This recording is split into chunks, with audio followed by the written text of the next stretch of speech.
That shadow lingering by the main entrance wasn't the mastermind of this crime. He was simply playing the role of the neighborhood lookout. The accomplice stayed positioned outside, eagerly anticipating their exit, fully aware of which specific entryway remained entirely unsecured. Every single detail was heavily mapped out, the planter's precise locations, the courtyard's hidden design, and her completely solitary daily routines. They carefully mapped out the illuminated exterior zones, the surveillance vulnerabilities, and the exact psychological profile of the targeted victim. Realizing she lacked any lingering suspicion, the cunning intruder arrived, fully equipped, and meticulously planned out a highly deliberate return trip. Random street assailants lack this kind of intimate intelligence, which simply cannot be gathered during a single midnight cruise down the block. First-time trespassers simply cannot walk toward a strange property and accurately predict the precise mechanical movement of a rear fence unlatching. Dodging those specific security lenses requires prior on-site experience, demanding previous physical presence to perfectly calculate the viewing field. Identifying the highly vulnerable entryway proves they previously tested and ultimately eliminated all the securely locked alternatives surrounding the house. Such profound architectural familiarity requires extensive scouting across all hours, demanding a deeply thorough physical exploration of the surrounding landscaping.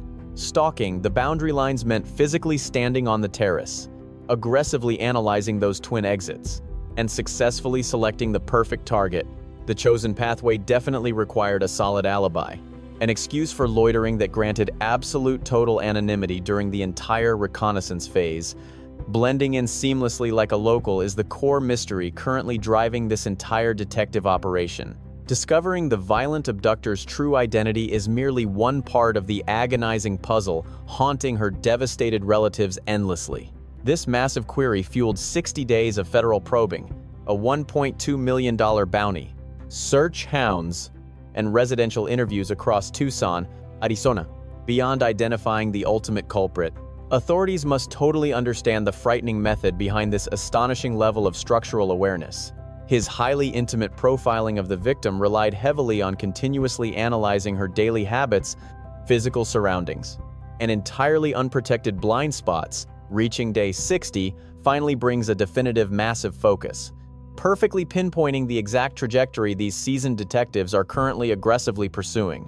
Rather than spectacular detentions or sudden public accusations, seasoned detectives have officially uncovered a highly specific and extremely promising investigative avenue. The Federal Bureau and regional sheriff's dedicated deputies are currently throwing immense manpower and critical funding at one highly targeted criminal theory. Tracing this dark deduction directly to its ultimate finale reveals something incredibly profound that we will explore deeply together right now. The resulting revelation actually delivers a remarkably devastating blow, forcefully causing anyone tracking this terrifying mystery to aggressively pause in absolute shock. Federal agents might have already unknowingly interrogated the exact cunning kidnapper directly responsible for this incredibly horrifying disappearance. Unbelievably, they completely allowed him to leave freely, entirely missing the compromised barrier. Analyzing the concrete forensic clues directly from January 31st, 2026, perfectly exposes the truly chilling structural origins of this crime. Digging much deeper undoubtedly proves the sinister perpetrator executed a highly orchestrated breach rather than simply stumbling inside entirely randomly. Forget basic crimes of passion, as absolutely no wandering vagrant merely spotted an unlatched screen and foolishly seized the moment. The terrifying infiltration showed calculated precision, exposing highly intimate residential details strictly accessible to someone with prior dangerous trespassing experience. The victim's grieving daughter officially verified these dark suspicions while speaking emotionally with Hoda Cobb during an exclusive national morning broadcast appearance. She bravely revealed the truly horrifying midnight discovery of the rear household entrances being wedged completely ajar. The exterior glass miraculously remained pristine, completely lacking the typical brute force heavily associated with highly spontaneous burglaries. Finding the private thresholds intentionally blocked heavily defied logical sense, instantly painting a deeply unsettling picture of the crime scene.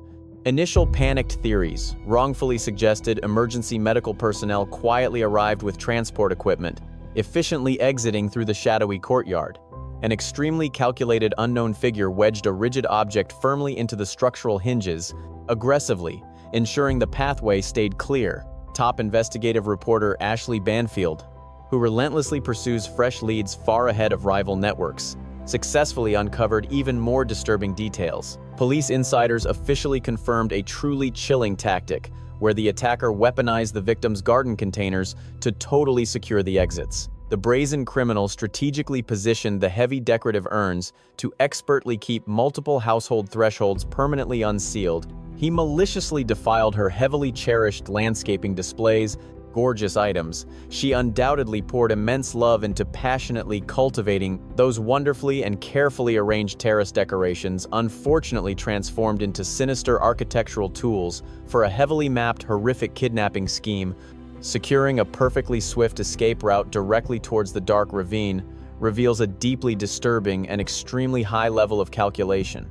Manipulating several home entryways perfectly demonstrates cold methodology rather than a highly chaotic, adrenaline-fueled mistake. Wedging a structural barrier heavily indicates dark foresight, proving the culprit desperately needed unimpeded mobility to quickly drag a heavy burden outward. Guaranteeing an absolutely unobstructed physical withdrawal requires total certainty that the essential escape hatch strongly remains compromised upon return. Selecting the absolutely perfect portal strongly means you heavily memorize the home blueprints and critically scrutinize these physical barriers completely beforehand. Charting the exact alignment between the courtyard and perimeter perfectly proves this extraction was thoroughly rehearsed. Per Banfield's investigation, insider police intel drops a massive bombshell today.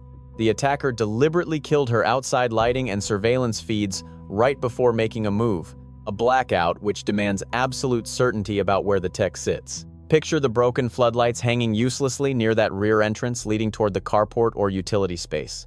Whatever sits beyond that specific threshold isn't automatically part of the main living quarters. The suspect likely smashed those bulbs 2 weeks beforehand to prepare a dark entry path, meaning they located every single fixture perfectly. The perpetrator needed a blind spot to sneak up and destroy the lenses without leaving a clear shot of their facial features. This strongly implies the intruder previously stood right in the visual field of those lenses, studying the angles.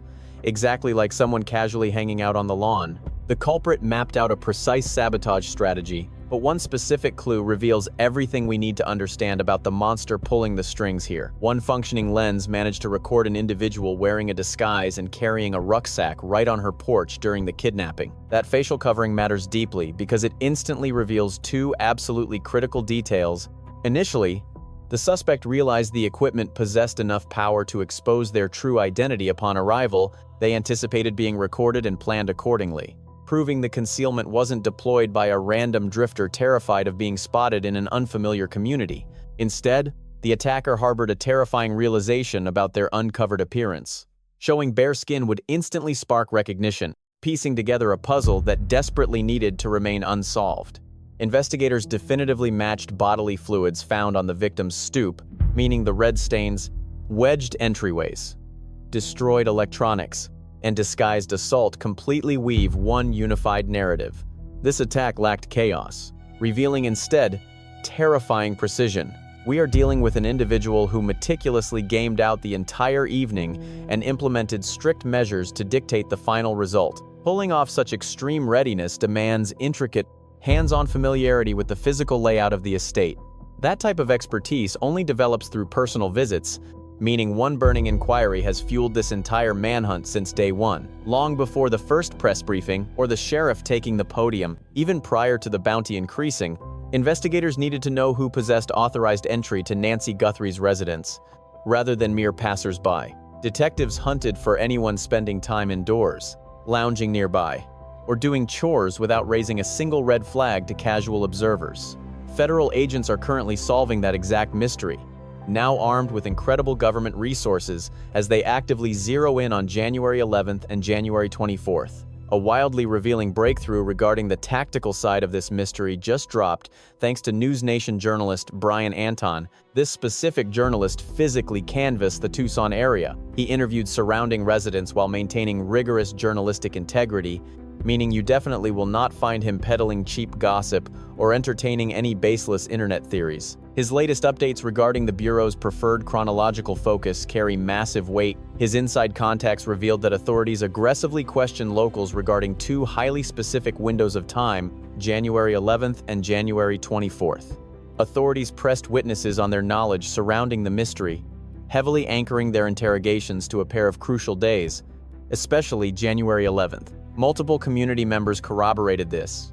Earlier detail to me, alongside a deep fascination with January 24th falling exactly 8 days prior to the tragedy. These exact markers occurred shortly ahead of the victim vanishing into thin air on January 31st, and more importantly, both timestamps landed squarely over the weekend. The journalist handled these allegations with extreme caution, and we intend to mirror that exact restraint. He summarized his findings by admitting nobody fully grasps what evidence the feds extracted from those timelines. Though they remain intensely focused on January 24th footage, law enforcement refused to specify their exact targets.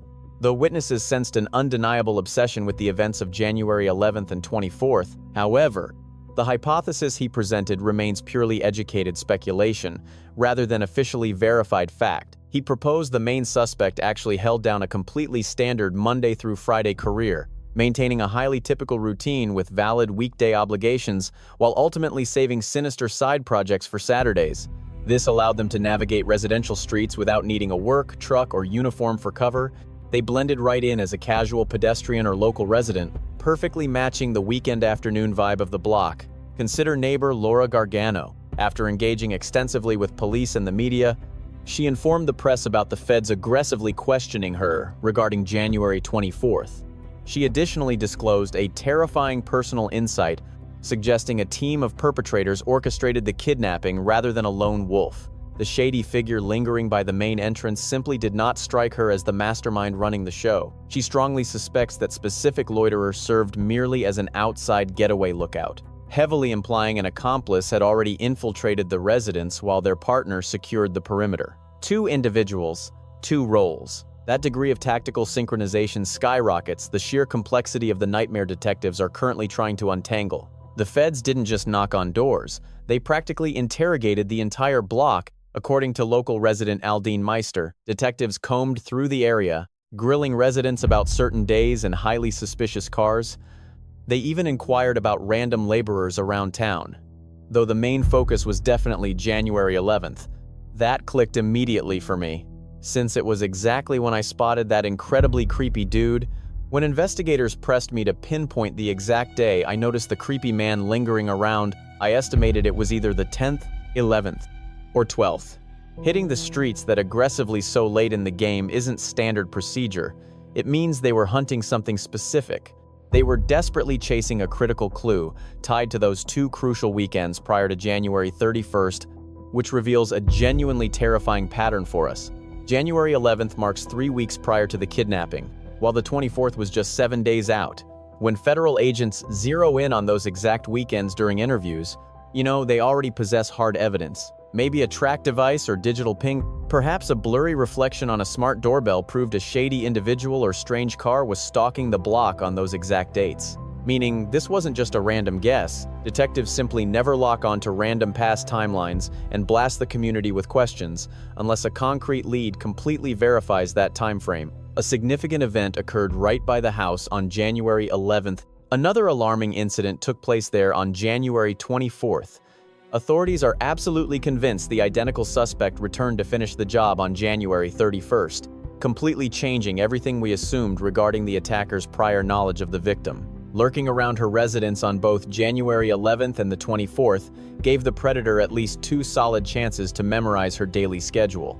He could map out her lighting habits, figure out her exact hours.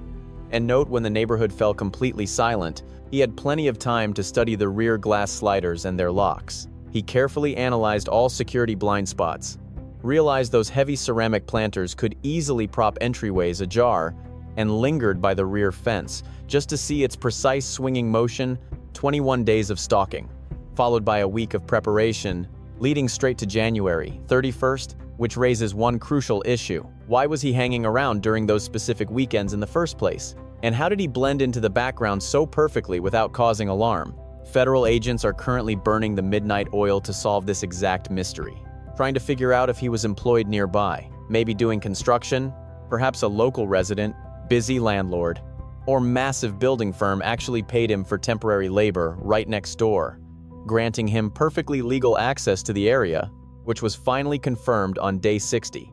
The 60th day completely blew the laborer theory wide open during the massive manhunt for Nancy Guthrie on Wednesday, April 1st, 2026. Ashley Banfield dropped an incredibly vital podcast episode that totally changed the trajectory of this entire missing persons case.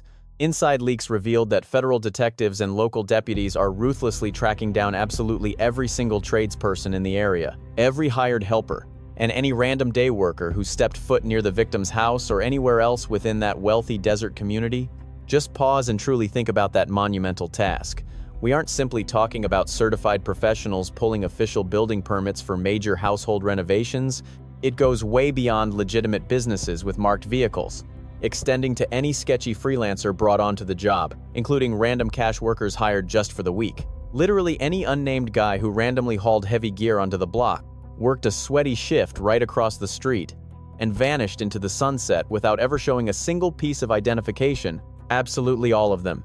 Law enforcement insiders bluntly called this massive ongoing dragnet an absolute nightmare, which makes total sense once you realize the sheer logistical chaos involved in actually tracking down all of these untraceable ghosts. Just imagine trying to independently identify every single soul who hammered a nail or painted a wall within this sprawling, highly affluent Arizona community over several seasons, spanning the entire autumn right up until the tragedy hit on January 31st, 2026. Consider the sheer magnitude of that. We are talking about yard workers, pool cleaners, roofing teams, and air conditioning repairmen prepping houses for the brutal summer, pipe fitters, glass scrubbers, and local exterminators. Off the books, repairmen hired strictly through social media apps, massive remodeling squads splitting up across different floors, and countless electrical wire specialists. All these independent workers possessed a perfectly valid excuse to park there, blending in flawlessly on the block without drawing a single suspicious glance from any of the local residents.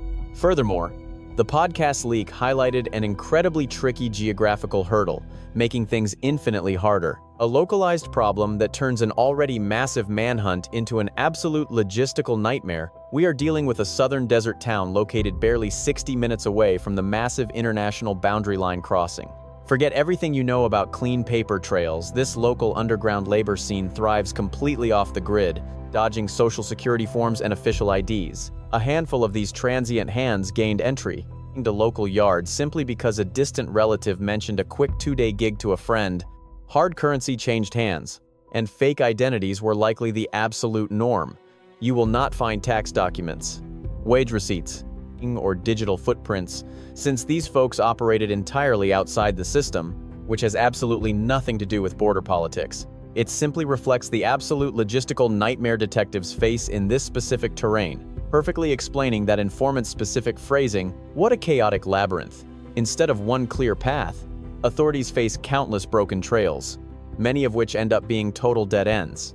Authorities verified to Fox News Digital that deputies actively marched through NY's subdivision, knocking on every single door, polling homeowners one by one to gather clues regarding any transient laborers lurking around, questioning locals about unfamiliar cars or recent yard projects completed over the past few months.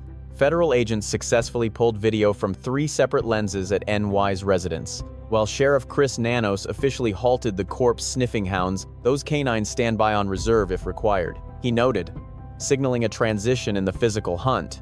We are now witnessing a completely new chapter compared to those initial chaotic weeks, especially since the entire command center officially relocated. The reigning head of the Pima County Deputies Association, Sergeant Aaron Cross, told Ashley Banfield that this specialized Guthrie unit shifted operations straight to the Tucson Federal Headquarters to form a unified squad. We obviously have no inside visibility beyond what that closed group lets out.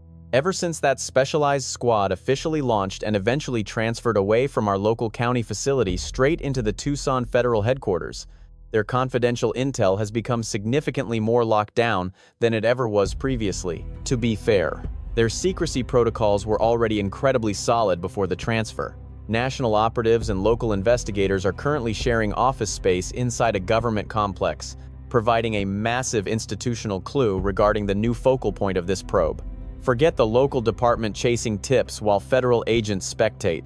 This represents a completely merged national mission because the Federal Bureau brings vast financial backing, advanced technology, alongside deep governmental ties necessary to dismantle shady builder rings, far better than any local precinct ever could. Blending our 5 guys with a commanding officer.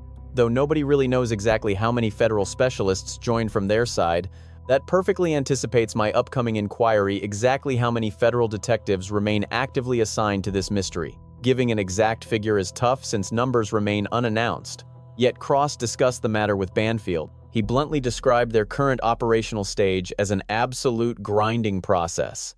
And to paraphrase his broader point about criminal inquiries, many mysteries unravel fast since average criminals lack true cunning, but this particular puzzle felt uniquely complex, heavily suggesting deep premeditation.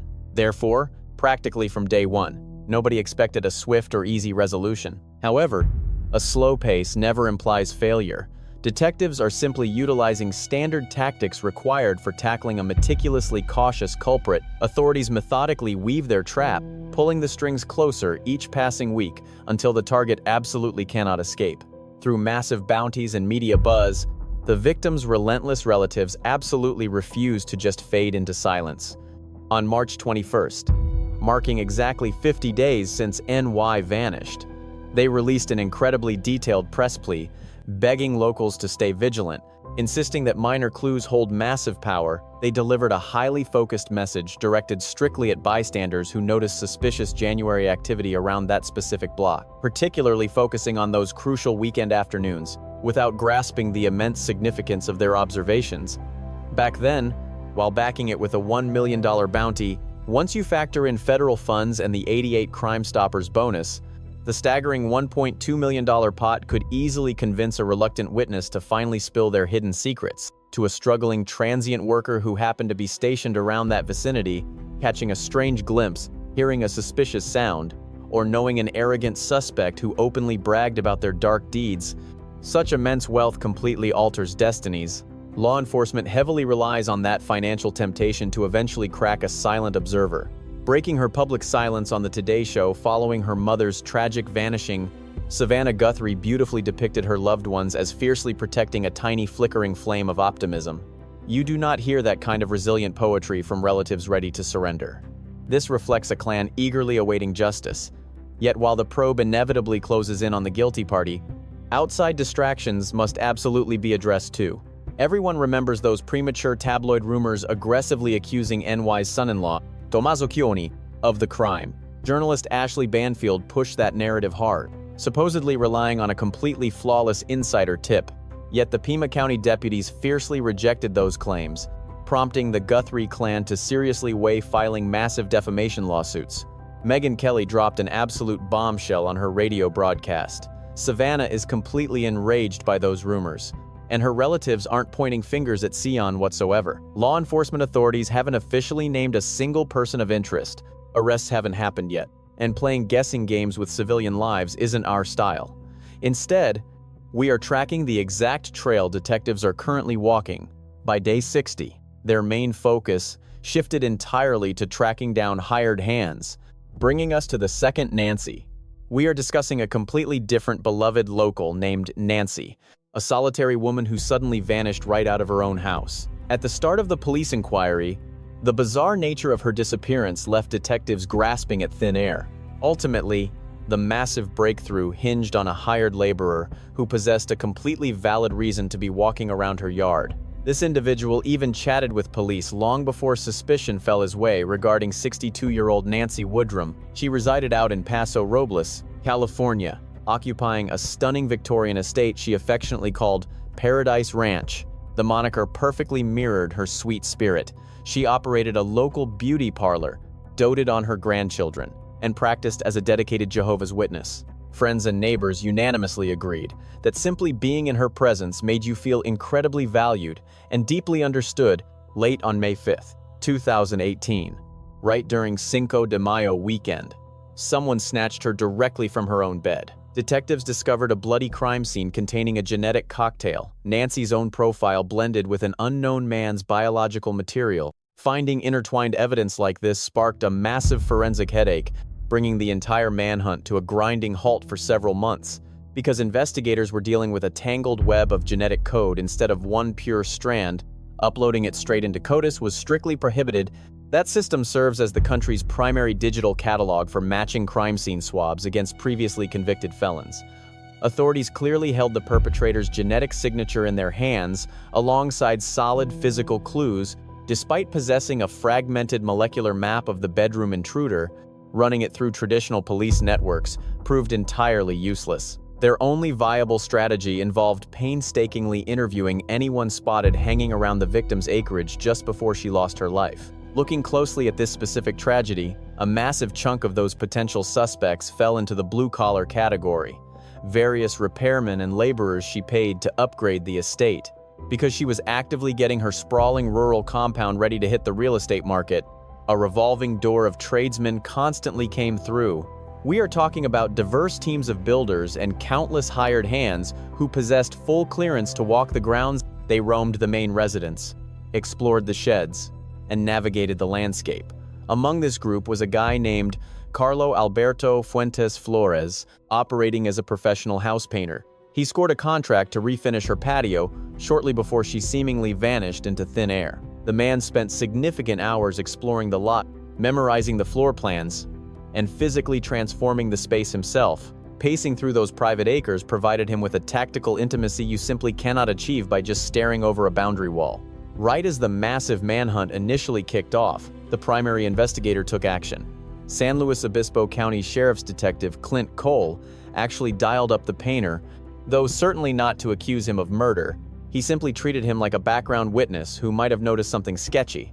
Making that initial introduction over a quick audio call, the suspect picked up the receiver and casually offered up his alibis, playing the part of a helpful citizen utterly oblivious to police suspicion.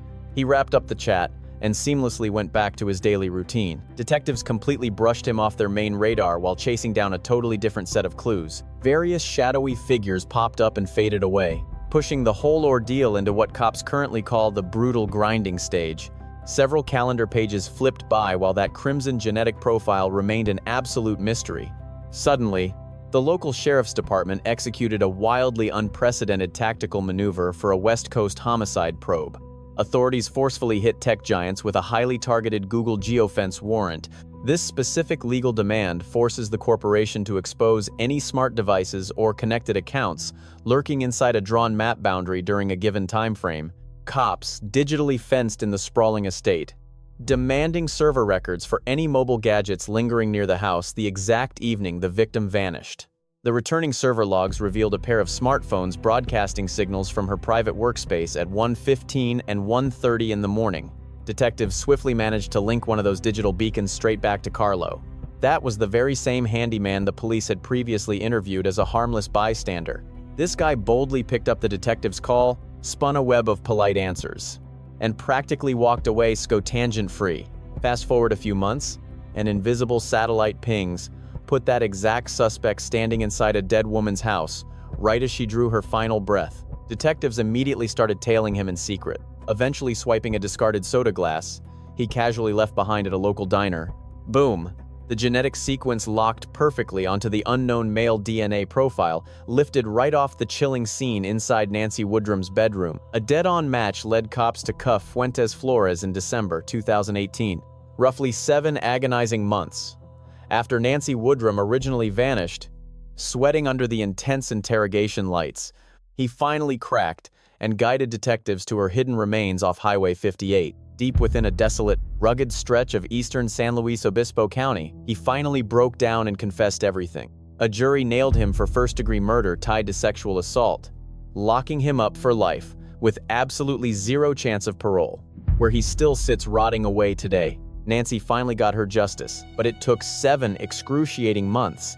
Detectives had to lean on cutting-edge forensic tech that was virtually unheard of back then, while also looping back to a suspect who had been lurking right under their noses since the very beginning. This guy casually answered their early questions, already made it into the suspect files.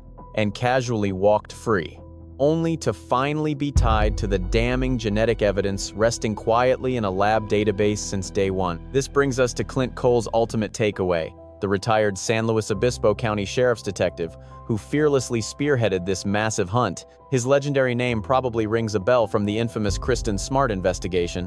That 1996 vanishing of a California college student sat ice cold for over 26 years, right up until Cole's relentless grit and breakthrough genetic genealogy completely blew the mystery wide open.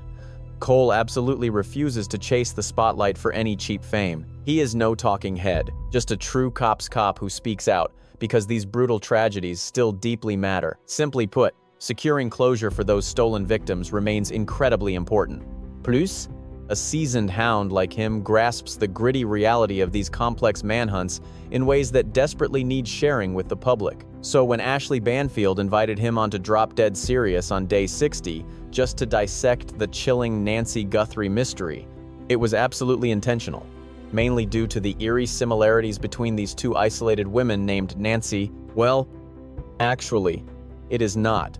Especially considering our specific scene was crawling with a whole bunch of hired contractors. Looking back at the Nancy Woodrum nightmare, her massive home had recently sold, linking these two sprawling estates where both women were violently targeted, stolen under the cover of darkness. They left behind unsettling clues, suggesting the predator was a familiar face, a terrifying detail that true crime fans quickly noticed. Therefore, another disturbingly frequent pattern you will spot in these cases is this. You end up chatting with the killer way before realizing he is the actual monster, exactly like when I casually dialed up our painter suspect, Carlo, just to poke around, which is why Cole stands out today as a top-tier expert, linking the 2018 Paso Robles horror to the 2026 Tucson manhunt. This is the gritty truth. Cole grasps about contractor-heavy manhunts that your average true crime junkie completely misses. Whenever you tackle a mystery loaded with potential suspects who naturally had total clearance to be on the victim's property, laborers, private contractors, and daily hired hands, where the real headache actually isn't identification. Since pulling permit records is a total breeze, you can easily pound on neighborhood doors to figure out exactly who was working on what specific property during those crucial months. The true nightmare is the sheer volume, since dealing with cleared workers means sifting through a massive list, systematically clearing every single name before unleashing advanced surveillance tech, geofencing, sneaky genetic swabbing, or the hardcore stakeouts that ultimately slam the case shut. Cole looked back on a key Woodrum moment while chatting with the Paso Robles press. Noting his initial chat with Carlo Fuentes Flores happened strictly over the phone, he dialed the shady painter up during those chaotic initial weeks of the massive manhunt, not because they pegged him as the killer, but simply because he worked there and the squad was aggressively grilling every single soul who stepped on that soil. Since his name naturally popped up on that labor sheet, Cole gave him a ring. The guy picked up, casually chatted, and that dead-end lead went totally dormant for months, right up until the geofencing logs completely flipped the entire script. The chilling observation Cole later shared about that initial call has deeply haunted fellow detectives tracking his legendary career ever since. He stated, "That high-stakes homicide taught me one massive rule. Always interrogate your targets face-to-face." Well, actually, it is not, especially since our specific crime scene was completely swarming with an army of hired workers. Looking back at the Nancy Woodrum nightmare, her place had just been sold, proving exactly why a simple phone call only hands you hollow words. It feeds you rehearsed lines spun by a slick liar who knows exactly how to play the game, but a real face-to-face showdown, locking eyes across a cramped table, closely monitoring every single breath they take, studying them scramble for a lie, clocking that tiny hesitation before they reply, that finally reveals the real person underneath. And sometimes, watching a suspect mentally crumble under the crushing weight of a relentless physical interrogation hands you the golden confession a phone call never could. A fleeting twitch, an unnervingly delayed hesitation, or a vacant stare flashing right before the lies spill out. Cole recognized that exact look instantly. He simply missed out on spotting those crucial tells when it mattered. That hard-earned wisdom, shared directly with the team, currently drives the investigation out in Tucson, Arizona's Catalina foothills. Federal investigators actively canvassing Nancy's neighborhood skip, sending emails to past contractors. Instead, they physically knock on doors, Grabbing seats opposite locals right inside their homes or garages, they stare directly into their faces, demanding their January employment locations and pressing for hard proof of any hours logged near that specific avenue. Furthermore, based on insider details revealed during Banfield's Day 60 broadcast, Cole explained his ultimate takeaway from the Woodroom ordeal, noting that whenever detectives systematically track down every single individual who possessed potential clearance to enter a crime scene, it remains highly probable that authorities have already interviewed the actual perpetrator. Investigators might currently possess the suspect's identity scrawled across a notepad. They could have easily shared a table with Nancy Guthrie's abductor during their extensive neighborhood sweep, treating him like just another ordinary laborer. During questioning, they simply haven't linked the crucial clues needed to shift that identity from a minor bystander to the primary suspect. That remains the ultimate Woodroom takeaway. Cole passionately repeats this exact warning to absolutely anyone willing to listen. The lead investigator who ultimately captured the murderer actually interviewed him beforehand. He dialed the suspect's number, listened to his tone, and then completely cleared him. Geofencing data ultimately dragged the culprit back into focus. Digital tracking software completely bridged the divide, separating a random suspect from an arrested felon. This identical digital tracking and parallel investigative strategy currently drives the massive joint federal and local task force operating relentlessly out of a secure Tucson government facility. This case teaches a hard but necessary truth. Danger rarely looks chaotic. It often looks prepared, patient, and invisible. The most chilling part is not just what happened, but how carefully it was planned. Someone studied routines, memorized spaces, and waited for the perfect moment. That reality reminds us that awareness is not optional. It is protection. We often assume threats come from strangers passing through, but sometimes risk comes from people who blend in those who have a reason to be nearby, who observe without being noticed. That is why paying attention to patterns matters. A repeated presence, a familiar face in the wrong place, or small changes in your environment can carry more meaning than we think. This story also highlights the power of persistence. Justice is not always immediate. Investigations can take months or years, requiring patience, discipline, and trust in the process. Even when answers feel out of reach, truth leaves a trail. Most importantly, it calls us to responsibility as a community. One overlooked detail, one ignored memory, can delay justice. But one voice, one tip, or one moment of courage can change everything. Stay alert, stay connected, because sometimes the smallest observation can be the key to uncovering the darkest truth